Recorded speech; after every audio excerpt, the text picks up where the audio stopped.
Selamat siang semuanya.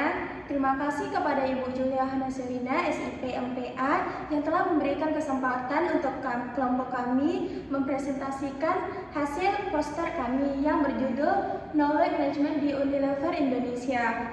Pertama-tama kita akan memperkenalkan anggota kami terlebih dahulu. Saya Sriman Soha dengan NIM 23042102.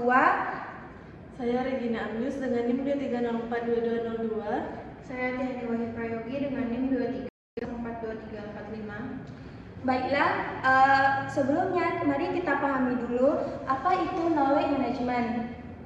Knowledge management adalah sistem yang digunakan oleh perusahaan untuk menciptakan, berbagi, dan mengelola pengetahuan agar inovasi dan kinerja terus meningkat. Unilever Indonesia menjadi salah satu perusahaan yang sukses menerapkan knowledge management. Beberapa bentuk penerapannya antara lain adanya pengembangan sumber daya manusia dan budaya belajar atau learning culture. 2. Komunikasi efektif dan budaya berbagi, knowledge sharing. 3. Pemanfaatan pengetahuan stakeholder dan komunitas. 4. Infrastruktur pendukung, model platform digital. 5. Raih penghargaan Most Admired Knowledge Enterprise Asia 2005-2009. Selanjutnya kami akan memaparkan 3 studi kasus yang menunjukkan penerapan knowledge management di Unilever Indonesia. Baiklah, untuk studi kasus ke-1 akan dijelaskan oleh Tihani. Silakan Tihani untuk menjelaskan studi kasus. Baik, saya akan menjelaskan tentang YOSTEP, Inisiatif Inklusif untuk Penyandang Disabilitas.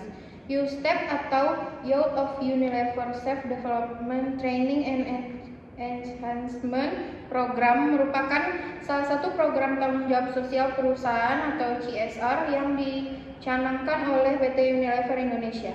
Program ini dirancang khusus untuk mendukung pengembangan keterampilan penyandang disabilitas dalam rangka menciptakan kesetaraan akses terhadap dunia kerja yang inklusif dan berkeadilan.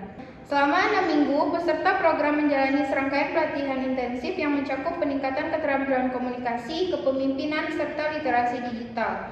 Salah satu elemen paling unggul dari program ini adalah adanya skema mentoring secara individual oleh 15 pemimpin senior dari Unilever Indonesia.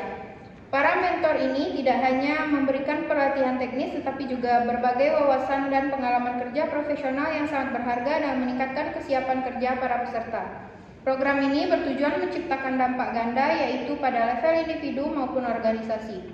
Bagi peserta, YOSTEP menjadi jalan untuk memperoleh keterampilan yang relevan, secara percaya diri, dan kesiapan menghadapi tantangan dunia kerja. Sementara bagi Unilever, program ini menjadi bagian dari upaya memperkuat budaya kerja yang inklusif, serta menunjukkan komitmen perusahaan terhadap keberagaman dan inklusi sosial.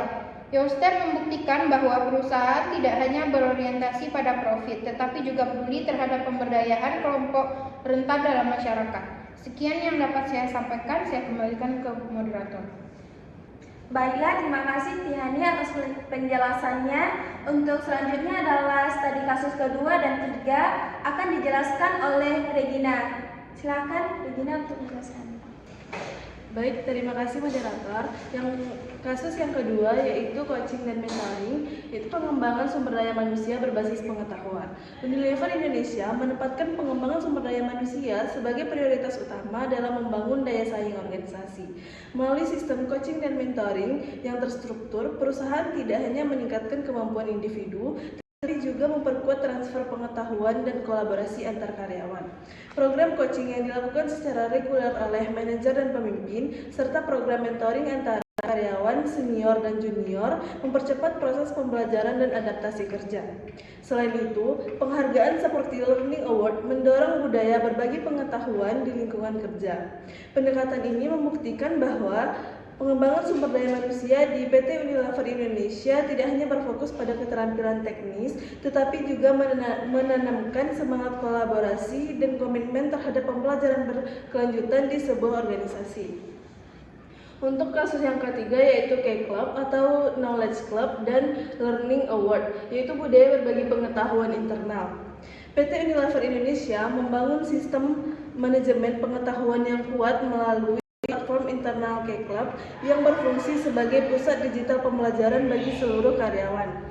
K-Club menjadi dasar pengetahuan dengan dukungan program-program seperti Retrospek dan Solar yang memfasilitasi dokumentasi pengalaman dan forum berbagi hasil kerja. Penghargaan Learning Award juga diberikan untuk mendorong komitmen dalam berbagi ilmu dan pembelajaran yang kolektif. Melalui inisiatif ini, PT Unilever Indonesia menciptakan ekosistem pembelajaran yang inklusif, kolaboratif, dan inovatif yang sangat penting untuk menjaga kelangsungan dan kemampuan adaptasi perusahaan di tengah perubahan industri yang dinamis. Sekian pemaparan dari materi dari saya kembalikan kepada moderator. Baiklah, terima kasih Regina atas penjelasan materi tadi. Dan kami dapat simpulkan bahwa implementasi knowledge management di PT Unilever Indonesia melalui program USTEP, Coaching and Mentoring, serta K-Club and Learning Award menunjukkan bahwa keberhasilan pengelolaan pengetahuan sangat bergantung pada perilaku organisasi yang inklusif, kolaboratif, dan berbasis pembelajaran. Unilever berhasil menciptakan budaya kerja yang mendukung pengembangan SDM dan berbagai pengetahuan, sekaligus memperkuat daya saing perusahaan. Studi ini menegaskan bahwa perilaku organisasi yang positif adalah fondasi utama bagi manajemen pengetahuan yang efektif dan berkelanjutan. Sekian presentasi dari kelompok kami. Terima kasih dan mohon maaf jika ada kesalahan. Assalamualaikum warahmatullahi wabarakatuh.